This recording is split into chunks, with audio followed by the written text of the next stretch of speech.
क्या वक्त आ गया। यानी मीर खानदान के मर्दों ने कभी थाना नहीं देखा था और इस खानदान की औरतें वो थाने में रह के आई। ये पुलिस जो हमारे घर की गुलाम थी, अब हम अखबारों की जीनत बनेंगे। क्या मुंह दिखाएंगे लोगों को, क्या मुंह दिखाएंगे।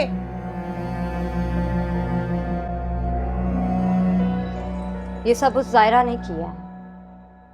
जायरा के इस मामले से कोई ताल्लुक नहीं है। कोई ताल्लुक नहीं? हम थाने उसकी माँ की मरने की वजह से गए थे और शायद कंप्लेन भी उसी ने की थी।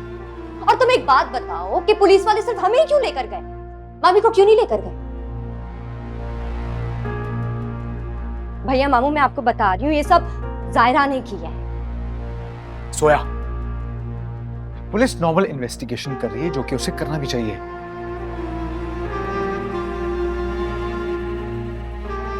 जो आंटी के साथ यहाँ पे हुआ वो कोई नॉर्मल बात नहीं थी।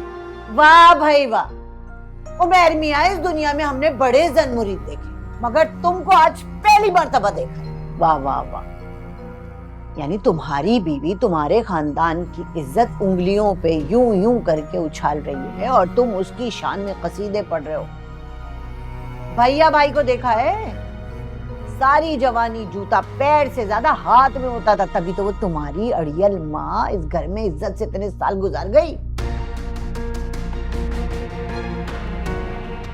से एक बात तो सही कही है किसी ने कि एक गंदी मछली पूरे तालाब को गंदा करती है, और तुम्हारी बीवी ने ये किया। इसकी बीवी अगर खानदान के मुंह में कालक भी मल देना तो इसको कोई फर्क नहीं पड़ने वाला। सोया, तमीज से बात करो। बीवी है वो मेरी।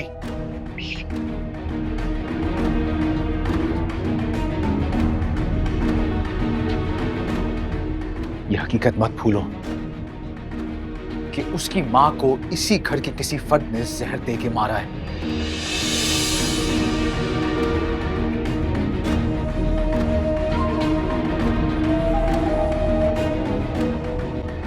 सायरा को मैं हैंडल कर रहा हूं।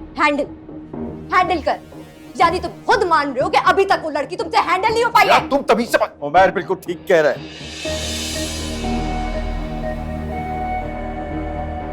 ठीक कह रहा है उमर। सायरा की मां का इंतकाल हुआ है, लिहाजा आज के बाद उससे जो भी बात होगी उमर खुद करेगा।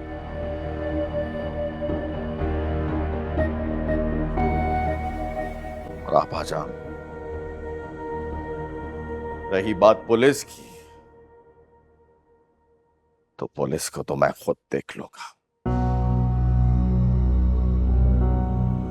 यकीन रखिए मुझ पे। लेकिन आज के बाद मैं इस घर में इस वाक़े का जिक्र दोबारा नहीं सुनना चाहता।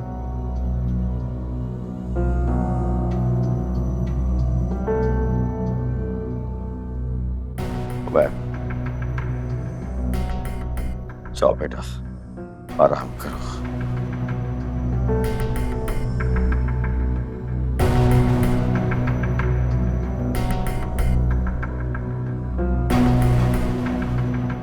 सुनो लड़की,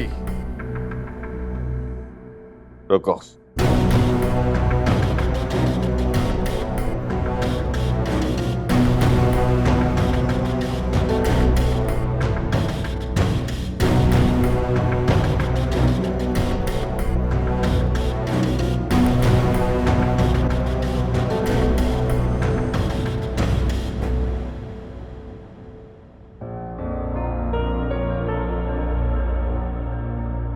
अच्छी तरह याद है वहां तुम्हारे हाथों के फिंगरप्रिंट्स नहीं मिलेंगे। अच्छी तरह याद है ना कि वहां तुमने किसी चीज को हाथ नहीं लगाया था। 1000 बार भी पूछेंगे तब भी मेरा जवाब यही होगा कि मैंने किसी चीज को हाथ नहीं लगाया था। आप ही की भांजी हूं, दिमाग भी आप ही की तरह तेज चलता है। 2 नंबर मामला। ये क्या है? आपने अपनी बेटी को तमीज नहीं सिखाई। बात सिर्फ इतनी सी है कि आजकल ना तुम हर मामले में उस जायरा की तरफदारी करते हो।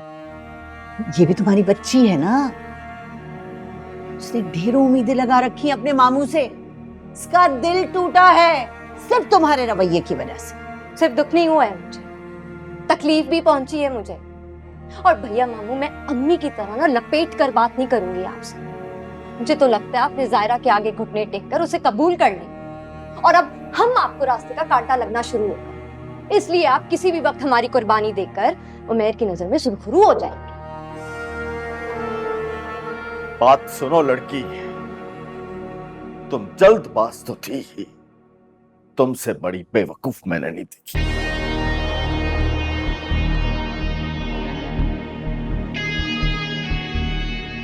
इंसान अगर एक पैर जमीन पर रखने से पहले अपना दूसरा पैर उठा लेना तो मुंह के पर गिर पड़ता। आप ही बताइए,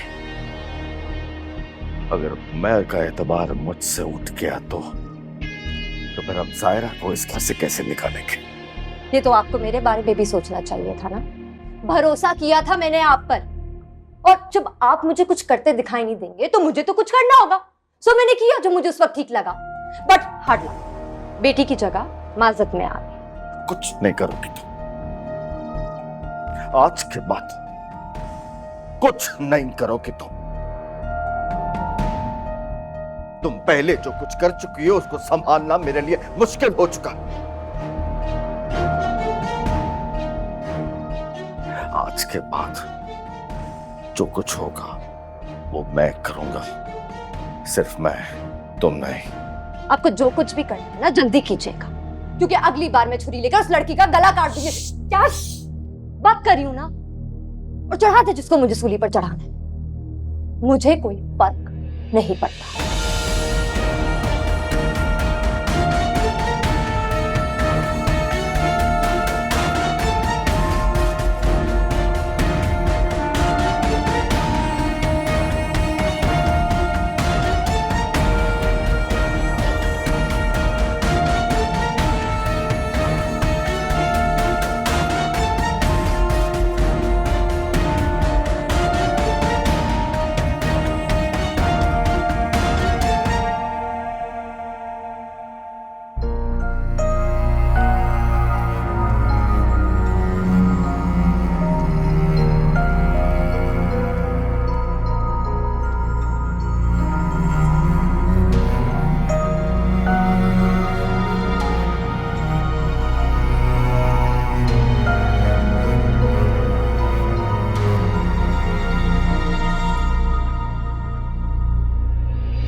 आ गया हूं मैं। मालूम है। ये कब तक चलता रहेगा सारा? इस घर में चुप रहना भी जुर्म है। मैं, डैड, इस घर की सारी औरतें थाने में थी जायरा। तुम्हें अंदाजा भी नहीं कितनी इंसल्ट हुई है हमारी। ऐसा हमारे साथ कभी भी नहीं हुआ। तुम्हारी वजह से कितनी बातें सुननी पड़ी मुझे। But dad even still said कि जायरा को कोई एक लफ्ज नहीं बोलेगा। देखो जायरा, प्लीज खुद को थोड़ा सा नॉर्मल करो। जो कल्प्रिट है ना उसे हम बहुत जल्द ढूंढ निकालेंगे, प्रॉमिस।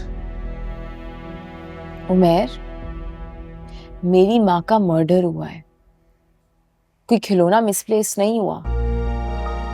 और ऐसी इज्जत का क्या फायदा जो जरा जरा सी बात पे चली जाती है। बेहतर होगा कि तुम भी बहुत जल्द इस इज्जत से जान छुड़ा लो।